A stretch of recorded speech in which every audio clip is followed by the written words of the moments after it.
บายดีท่านผู้ชมที่เคารพและฮักแพงทุกท่านขอต้อนรับบรรดาทานเข้าสู่รายการเพื่อนกรรมกรออกอากาศเป็นประจำทุกๆวันศุกร์เวลา 9 โมง 9 โมง 30 นาทีทางโทรภาพลาวสตาร์มาพบกันในยามนี้ก็อยู่ในท่ามกลางบรรยากาศทั่วปวงชนลาวทั้งชาติพร้อมเฉลิมฉลองเมืองเวียงไสฐานที่มั่นของการปฏิบัติลาวครบรอบ50 ปีวันชาติที่2ธันวาคมครบรอบ43 ปีสำหรับมื้อนี้จะนำเสนอภาพบรรยากาศเฉลิมฉลองเมืองเวียงไสฐานที่มั่นของการปฏิบัติลาวครบรอบ50 ปีพร้อมด้วยข่าวฝึกอบรมการสร้างเครื่องมือต้านการใช้ความรุนแรงและลวนลามทางเพศต่อไปเป็นรายละเอียดเพื่อเป็นการเฉลิมฉลองวันสร้างตั้งเมืองเวียงไสฐานที่มั่นของการปฏิบัติลาวครบรอบ50 ปีคือวันที่30 พฤศจิกายน 1968 หาวันที่30 พฤศจิกายน 2018กระทรวงแถลงข่าววัฒนธรรมและท่องเที่ยวได้จัดขบวนคาราวานรถท่องเที่ยวจัดขึ้นในวันที่28 พฤศจิกายน 2018ที่เดินพระธาตุหลวงนครหลวงเวียงจันทน์โดยเป็นเกียรติเข้าร่วมของทานปริญญาเอกสอนไซศรีพันดอนกรรมการกรมการเมืองศูนย์กลางพรรครองนายกรัฐมนตรีมีบรรดาทานรัฐมนตรีรองรัฐมนตรีพร้อมด้วยพนักงานราชการจากบรรดากระทรวงองค์การจำนวน500 กว่าทานเข้าร่วมในพิธีทานบอแสงคำวงดารากรรมการศูนย์กลางพรรครัฐมนตรีกระทรวงแถลงข่าววัฒนธรรมและท่องเที่ยวได้ขึ้นกล่าวจุดประสงค์ของการจัดขบวนคาราวานท่องเที่ยวในครั้งนี้การจัดขบวนคาราวานท่องเที่ยวแม่นเพื่อเป็นการประกอบส่วนในการเฉลิมฉลองวันสร้างตั้งเมืองเวียงไสฐานที่มั่นของการปฏิบัติลาวครบรอบ50 ปีเป็นถิ่นกำเนิดสาธารณรัฐประชาธิปไตยประชาชนลาวและพร้อมทางเป็นการศึกษาเรียนรู้เผยแพร่ความเอกอ้างทะนงใจของมูลเสื่อประวัติศาสตร์อันยืดเยื้อยาวนานของประชาชนลาวบรรดาเผ่าในการต่อสู้กู้ชาติในเมื่อก่อนได้ศึกษาเรียนรู้ห้องหอยประวัติศาสตร์ของการปฏิวัติลาวเพื่อหำเรียนเอาคุณสมบัติศีลธรรมปฏิวัติบทเรียนอันล้ำเลิศในการชี้นำพาของบรรดาการนำทั้งเป็นการคำนับอันเลิกซึ้งต่อบรรดาผู้นำพนักงานในการเสียสละเลือดเนื้อชีวิตเพื่อปลดปล่อยประเทศชาติก็คือในวันที่2ธันวาคมปี1975และได้สร้างสาพัฒนาประเทศชาติให้เจริญก้าวหน้ามาทุกวันนี้จากนั้นขบวนก็ได้เดินทางออกจากนครหลวงเวียงจันทน์ไปหาแขวงบริคำไซเพื่อเต้าโฮมขบวนคาราวานอีกครั้งหนึ่งอยู่ที่เดินกีฬาแขวงบริคำไซโดยการต้อนรับของทานบุญมาบุญเจริญรองเจ้าแขวงบริคำไซจากนั้นก็ได้เดินทางจากแขวงบริคำไซไปหาแขวงเสียงขวางซึ่งมีมวลชนแขวงเสียงขวางต้อนรับอย่างเป็นขบวนการฟดฟื้นพร้อมเดียวกันนี้ขบวนคาราวานยังได้เที่ยวชมธงไหหินและพักอยู่ที่แขวงเสียงขวางในค่ำคืนของวันที่28โดยการต้อนรับอันอบอุ่นจากเจ้าแขวงเสียงขวางพร้อมรับชมการแสดงศิลปะวรรณคดีจากแผนกแถลงข่าววัฒนธรรมและท่องเที่ยวแขวงเสียงขวางอยู่ที่ภัตตาคารเสียงขวางใหม่จากนั้นในวันที่29ก็ได้เดินทางออกจากแขวงเสียงขวางไปสู่เมืองเวียงไสแขวงหัวพันฐานที่มั่นของการปฏิวัติซึ่งมีชาวเมืองเวียงไสแขวงหัวพันออกมาโบกมือต้อนรับอย่างหลงหลายจากนั้นขบวนคาราวานก็ได้เต้าโฮมอยู่ที่สโมสรเมืองเวียงไส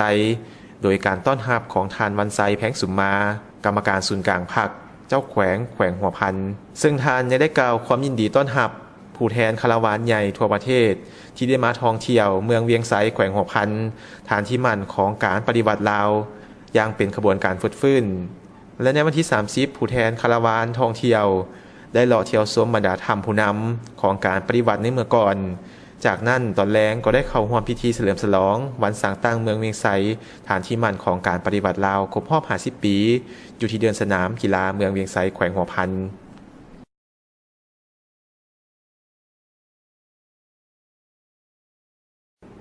งานโฮมชุมนุมใหญ่เฉลิมฉลองวันสร้างตั้งเมืองเวียงไสฐานที่มั่นของการปฏิวัติลาวครบรอบ50 ปี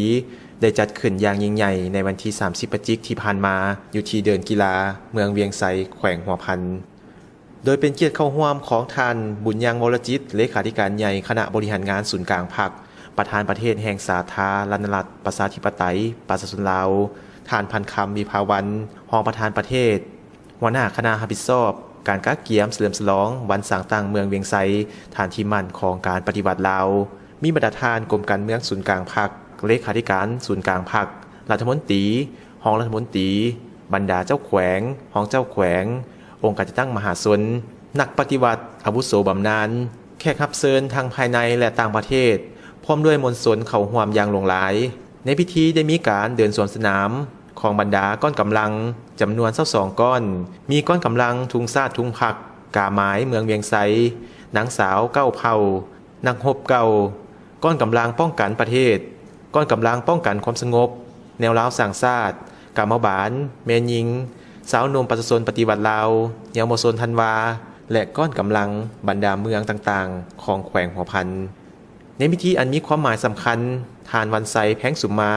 กรรมการศูนย์กลางพรรคเลขาพรรคแขวงเจ้าแขวงหัวพันได้ขึ้นกล่าวต้อนรับบรรดาแขกที่เข้าร่วมงานเฉลิมฉลองในครั้งนี้อีกด้วย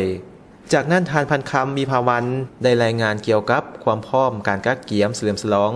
วันสร้างตั้งเมืองเวียงไซฐานที่มั่นของการปฏิบัติครบรอบ50 ปีพร้อมทั้งยกให้เห็นถึงประวัติแห่งการกำเนิดและความเป็นมาของเมืองเวียงไซซึ่งติดพันกับมูลเสื้ออันสง่างามของชาติเฮามูลเสื้อแห่งการนำพาอันปีศาจสามารถสลัดส่องใสของพรรคในภารกิจของการปฏิบัติปลดปล่อยชาติในเมื่อก่อนก็คือภารกิจแห่งการปกปักรักษาสร้างสาธารณประเทศชาติในปัจจุบันและเห็นได้ความหมายความสำคัญอันใหญ่หลวงของเหตุการณ์ดังกล่าวกรมการเมืองศูนย์กลางพรรคจึงได้ตกลงให้มีการเฉลิมฉลองวันสร้างตั้งเมืองเวียงไซฐานที่มั่นของการปฏิบัติลาวครบรอบ50 ปีขึ้นโดยแนะใส่การทบทวนคืนมูลเสื้อประวัติศาสตร์ของเมืองเวียงไซเพื่อระลึกจดจำล้ำลึกชัยชนะอันยิ่งใหญ่ของกองทัพประชาชนลาวบรรดาเผ่าที่เสียสละเลือดเนื้อเข้าในภารกิจการปฏิบัติของประธานไก่สอนพรหมวิหารผู้นำหุ่นทำอิฐและท่านอื่นๆที่ได้นำพาเหตุสำเร็จการปฏิบัติปลดปล่อยชาตินำเอาประเทศชาติเข้าสู่สังกัดใหม่ในโอกาสเดียวกันนี้ทานบุญยังวรจิตเลขาธิการใหญ่คณะบริหารงานศูนย์กลางพรรคประธานประเทศแห่งสาธารณรัฐประชาธิปไตยประชาชนลาวได้ให้เกียรติขึ้นกล่าวสุนทรพจน์และประดับเหรียญคำแห่งชาติให้แก่เมืองเวียงไซซึ่งเป็นเหรียญกาสูงสุดของรัฐบาลแห่งสาธารณรัฐประชาธิปไตยประชาชนลาวจากนั้นในงานยังได้มีการแสดงศิลปะวรรณคดีที่มาจากโรงเรียนมัธยมสมบูรณ์เมืองเวียงไซแขวงหัวพันศิลปะศูนย์กลางกองละครเว้าและภาคส่วนอื่นๆซึ่งทุกรายการที่นำมาแสดงแม้นได้สะท้อนให้เห็นถึงประวัติศาสตร์ความเป็นมาและมูลเสื้อการต่อสู้กุศลในเมื่อก่อน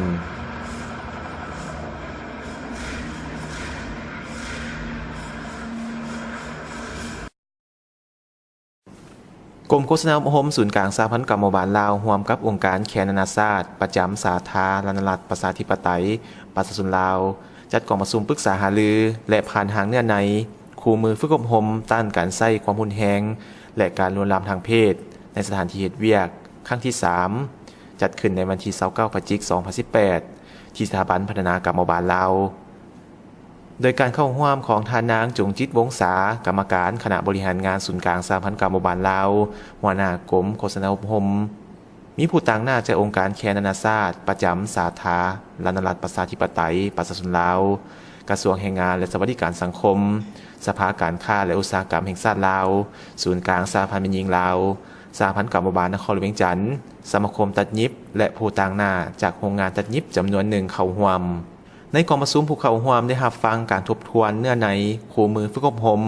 และกองประชุมข้างก่อนพร้อมทั้งผ่านหางเนื้อในนโยบายเกี่ยวกับการต้าน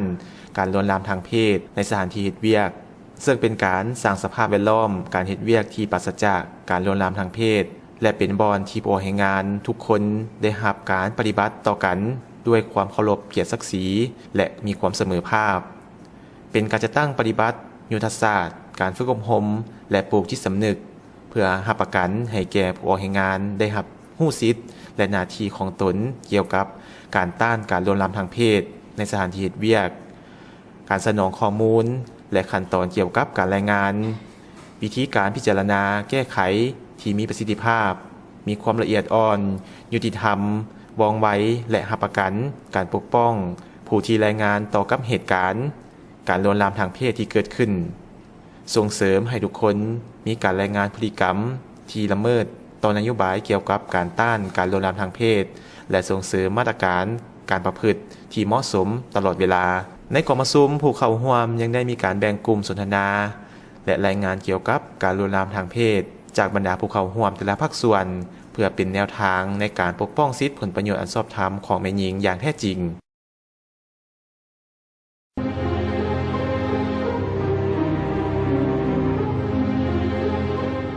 ความจำเป็นในการใส่เครื่องป้องกันแรงงาน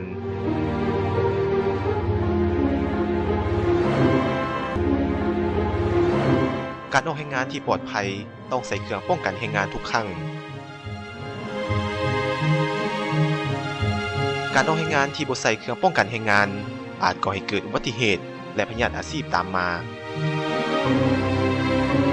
ด้วยความห่วงใยจากศูนย์กลางสหพันธ์กรรมบาลลาวศูนย์กลางสหพันธ์กรรมบาลลาวมีเบอร์สายด่วนให้คำปรึกษาทางด้านแรงงานให้แก่กรรมกรผู้ออกแรงงานและผู้ใช้แรงงานโดยบ่เสียค่าผ่านโทรศัพท์หมายเลข1512ท่านสามารถปรึกษาและสอบถามข้อมูลเพิ่มเติมได้ในวันจันทร์หาวันศุกร์หรือจะเข้ามาห้องการศูนย์กลางสหพันธ์กรรมบาลลาวสหพันธ์กรรมบาลแขวงสหพันธ์กรรมบาลเมืองในวันและเวลาราชการ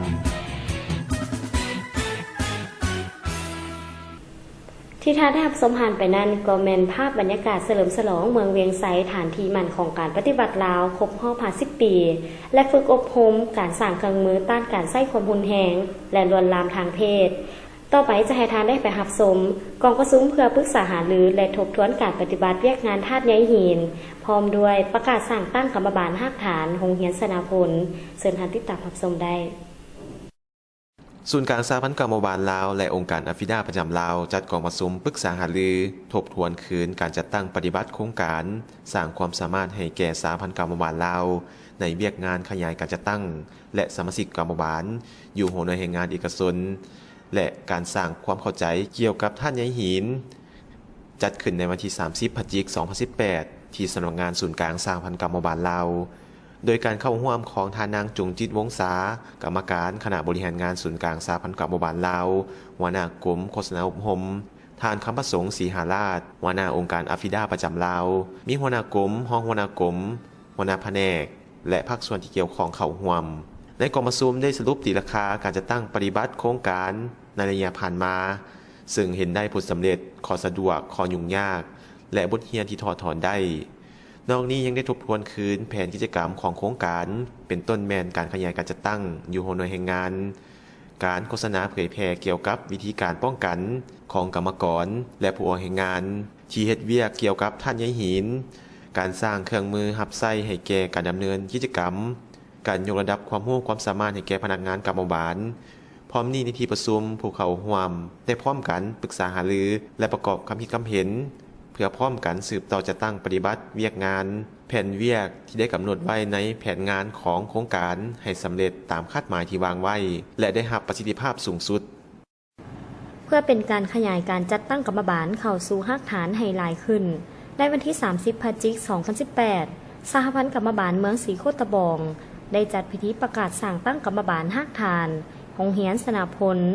พร้อมทั้งรับมหาชนก้าวหน้าเข้าเป็นสมาชิกกรรมบาลโดยการเข้าร่วมของทานอุดมศรีลาเพชรรองประธานสหพันธ์กรรมบาลนครหลวงเวียงจันทร์ท่านบุญถึงวรรณมหาไซ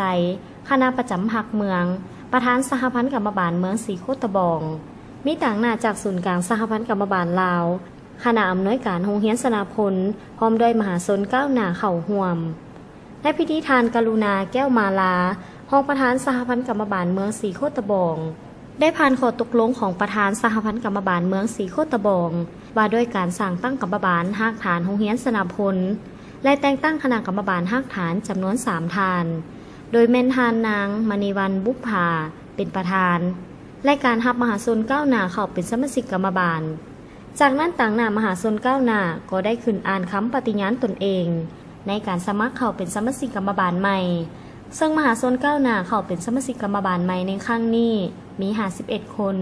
หญิง46 คนหลังจากนั้นก็ได้มอบปึ้มกฎระเบียบของสมาชิกกรรมบาลให้แก่สมาชิกกรรมบาลใหม่ในตอนท้ายยังได้รับฟังการโอ้ล้มจากทานบุญเทิงวรรณมหาไซคณะประจำภาคเมืองประธานสหพันธ์กรรมบาลเมืองศรีโคตะบอง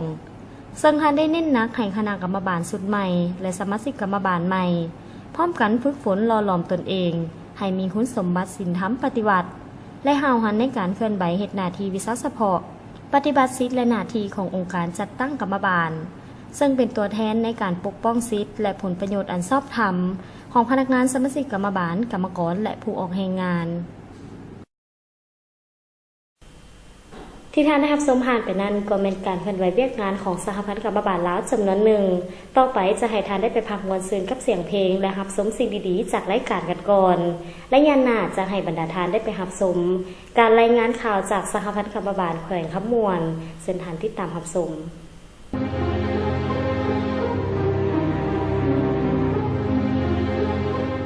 ความจำเป็นในการใส่เครื่องป้องกันแรงงาน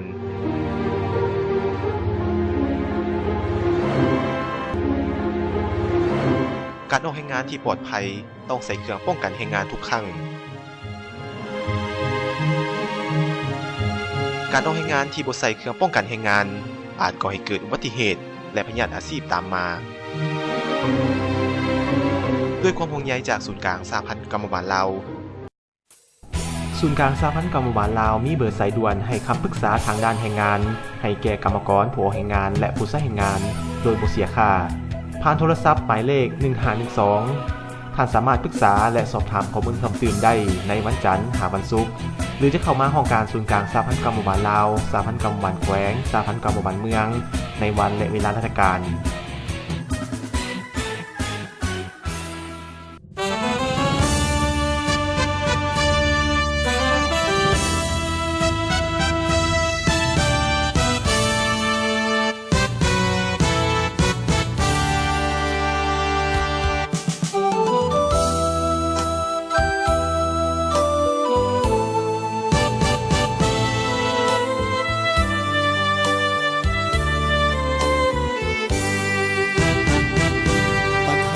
ไก่สอนพรหมวิหารสานใสสว่างสวัยส่องแสงไปทั่วแดนลาวสมเป็นลูกหลานผู้ประเสริฐล้านสร้างเดือนดาวสดใสแวววาวให้ลาวก้าวเดินเปลี่ยนแปลงประธานไก่สอนพรหมวิหารยืนยงกาแก่นมั่นคงทะนงอาถรรพ์เข้มแข็งผู้นำคันทุงปฏิวัติลาวไม่สีแดงกองราชวงศ์แหวนแยงแหล่งกำเนิดกองทัพประชาชนประธานไก่สอนพรหมวิหารแสนเคารพรักภูมิใจยิ่งหนักขอสลักไว้ในใจตนท่านเสียสละเพื่อชาติเพื่อประชาชนยาวนานผ่านพ้นจนได้เอกราชคืนมาประธานไก่สอนพรหมวิหารฝังใจจดจำบ่หายท่านได้สีส่องนำพาจือจำคำสอนศูนย์ถอนโพดกองดังทั่วลาลาวทุกเข้าสนเดินหน้าสามัคคีสร้างสาบานเมืองลาวทุกเข้าสนทั่วหน้าสามัคคีสร้างลาวหุ่ง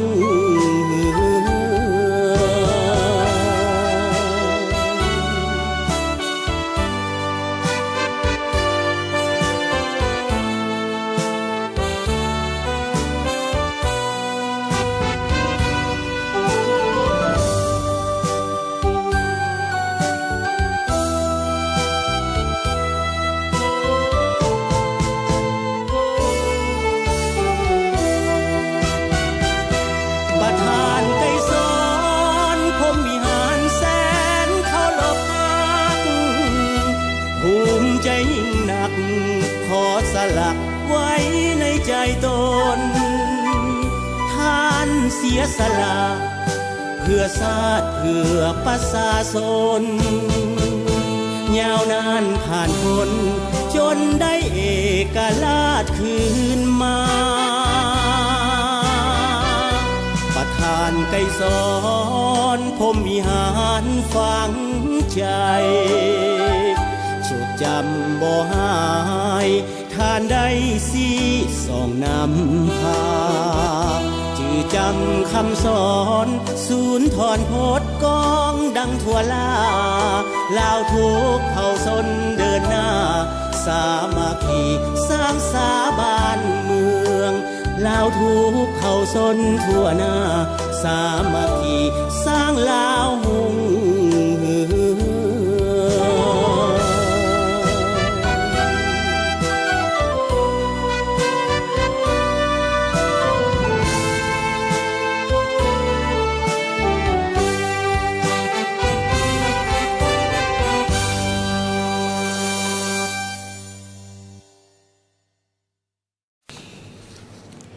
พิธีพบปะแลกเปลี่ยนบทเรียนเวียกงานกรรมบาลระหว่างแขวงขมวนและเสียงขวางพิธีพบปะแลกเปลี่ยนบทเรียนระหว่างสองสหพันธ์กรรมบาลแขวงขมวนแขวงเสียงขวางแม้ได้เปิดขึ้นอย่างเป็นทางการในวันที่29-30 พฤศจิกายน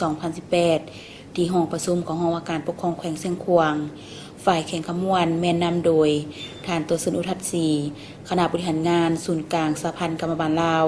ประธานคณะบริหารงานสหพันธ์กรรมบาลแขวงขมวนฝ่ายแขวงเสียงขวางนำโดย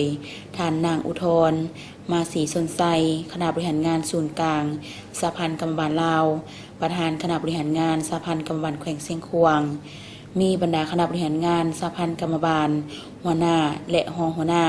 ตลอดถึงพนักงานวิชาการทั้งสองแขวงเข้าร่วมซึ่งกองประชุมในครั้งนี้ในโอกาสสำคัญดังกล่าวคณะนำของสองแขวงก็ได้พร้อมกันผลัดเปลี่ยนกันขึ้นรายงานเกี่ยวกับสภาพที่ต่างจุดพิเศษแผนพัฒนาเศรษฐกิจสังคมโดยเฉพาะแม่นการจัดตั้งปฏิบัติเวียกงานกรรมบาลหอบด้านให้กันและกันรับทราบ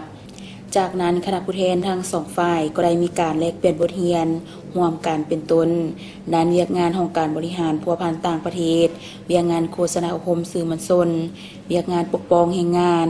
เวียกงานกระบวนการแข่งขันยองยอเวียกงานจัดตั้งกวดกาเวียกงานกองทุนโดยเฉพาะแม่นเวียกงานการสร้างรายรับเข้าสู่กรรมบาลทั้งนี้ก็เพื่อเป็นการประกอบส่วนเข้าในการพัฒนาเวียกงานกรรมบาลสองแขวงคำมวนเสียงขวางให้มีความเติบใหญ่ขยายตัวอย่างบ่หยุดยัง้งในโอกาสที่เต็มไปด้วยความหมายความสำคัญทั้งสองแขวงก็ได้พร้อมกันร่วมลงนามพิธีเซ็นบทบันทึกช่วยจำในการพัวพันเวียกงานกรรมบาลในนี้ทั้งสองแขวงเห็นดีเอกภาพกันคือ2 ปีใดให้มีการพบปะแลกเปลี่ยนบทเรียนกัน1 ครั้งโดยผัดเปลี่ยนกันเป็นเจ้าภาพด้านเวลาแม่น4 วันและด้านจำนวนพลเข้าร่วม15-20 คนต่อคณะทั้งสองเห็นดีให้มีการแลกเปลี่ยนด้านข้อมูลข่าวสารขบวนการและบทเรียนการเคลื่อนไหวกรรมบาลอย่างเป็นปกติในโอกาสที่สหพันธ์กรรมบาลแขวงขมวนได้เดินทางไปแลกเปลี่ยนบทเรียนกับสหพันธ์กรรมบาลแขวงเสียงขวางในครั้งนี้ทางคณะนำของแขวงขมวนซึ่งนำโดยท่านโตสุรุทัศน์ศรีประธานคณะบริหารงานสหพันธ์กรรมบาลแขวงขมวนพร้อมคณะก็ได้เข้าเยี่ยมยามคำนับท่านคำแสงพรหมวันคณะประจำภาคแขวงหัวหน้าคณะจัดตั้งแขวงเสียงขวางเพื่อรายงานแจ้งจุดประสงค์ของการมาเฮ็ดเวียกในครั้งนี้ให้การนำของแขวงเสียงขวางได้รับทราบโอกาสเดียวกันท่านคณะประจำภาคแขวงเสียงขวางก็ได้ตีราคาสูงของการมาเยี่ยมยามและเฮ็ดเวียกของกรรมบาลแขวงขมวนและท่านยังได้อวยพรให้การมาแลกเปลี่ยนบทเรียนเวียกงานกรรมบาลสองแขวงขมวนเสียงขวางในครั้งนี้จงประสบผลสำเร็จอย่างจบงามภายหลังสำเร็จการพบปะแลกเปลี่ยนบทเรียนในครั้งนี้แล้วคณะผู้แทนทั้งสองสหพันธ์กรรมบาลคำมวนเสียงขวางก็ยังได้เยี่ยมยามสถานที่ท่องเที่ยวทางด้านธรรมศาสตร์ทางด้านประวัติศาสตร์และทางด้านวัฒนธรรมของแขวงเสียงขวางตื่มอีกกองประชุมใหญ่ครั้งที่3ของบ้านฮักฐานแผนกวิทยาศาสตร์และเทคโนโลยีแขวงขมวนกองประชุมได้เปิดขึ้นอย่างเป็นทางการในตอนเช้าของวันที่30 พฤศจิกายน 2018อยู่ที่ห้องประชุมแผนกวิทยาศาสตร์เทคโนโลยีโดยการเป็นประธานของท่านสมัยบงสุวรรณประธานกรรมบาลฮักฐานแผนกวิทยาศาสตร์และเทคโนโลยีแขวงขมวนให้เกียรติเข้าร่วมท่านลำเลิศหงบุษวงศ์รองประธานสหพันธ์กรรมบาลแขวงท่านนางไพบูลย์ไสยกุมารเลขาหน่วยพักหัวหน้าแผนกวิทยาศาสตร์และเทคโนโลยีแขวงขมวนมีคะแนนการที่เกี่ยวข้องตลอดถึงพนักงานสมาชิกกรรมบาลเข้าร่วม30 กว่าคนในพิธีท่านนางแสงจันทร์ไพยเสง รองประธานกรรมบาลฮักฐานแผนกวิทยาศาสตร์เทคโนโลยีแขวงขมวน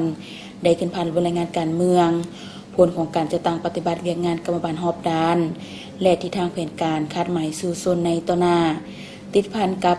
การจัดตั้งปฏิบัติเนื้อในข้อแข่งขัน5เป็นเจ้าก็คือการจัดตั้งปฏิบัติเวียกงานวิชาเฉพาะแต่ละด้านซึ่งตลอดระยะผ่านมากรรมบาลฮักฐานแผนกวิทยาศาสตร์เทคโนโลยีแขวงขมวน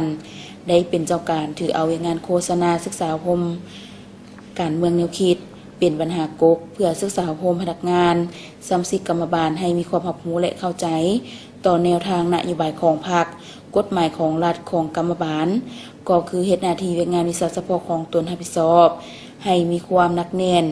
ทั้งเป็นการปกป้องสิทธิและผลประโยชน์ของชาวผู้ออกแรงงานให้ก้าวเข้าสู่ระเบียบกฎหมายจากการปฏิบัติเนื้อในข้อแข่งขัน5เป็นเจ้า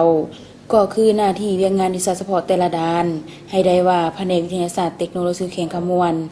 สามารถยัดได้ผลงานและไสยชนะเป็นก้าวๆมาซึ่งได้แสดงออกในนี้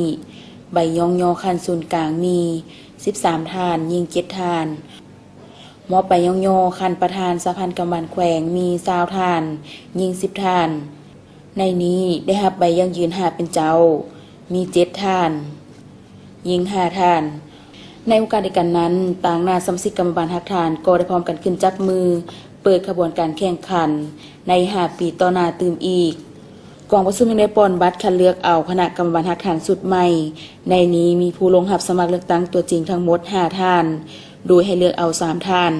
ผ่านการป้อนบัตรและนับคะแนนตัวจริงผ่านผลกองประชุมครั้งปฐมฤกษ์เห็นดีเป็นเอกภาพกัน